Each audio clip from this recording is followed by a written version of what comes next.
శివాజీ మహారాజ్ ఆ సందర్భంలో ఈ పుండరీకపురానికి విచ్చేశాడు.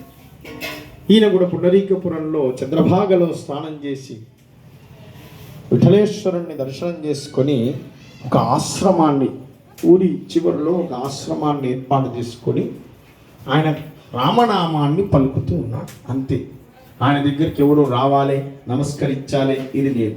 వచ్చినటువంటి ప్రతి ఒక్కరికి రామనామ మాహాత్యాన్ని తెలుపుతూ ఉన్నాడు. ఇది తారక మంత్రం. మీరు ధరించాలంటే ఏం చేయండి?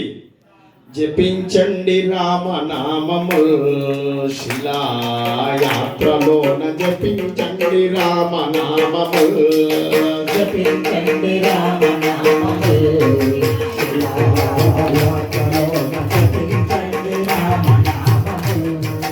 రామాయణి పిలచిన రాణిదేది లేదురా, రామాయణి పిలచిన రాణిదేది లేదురా, రాణిదేది లేదురా, రాణిదేది లేదురా.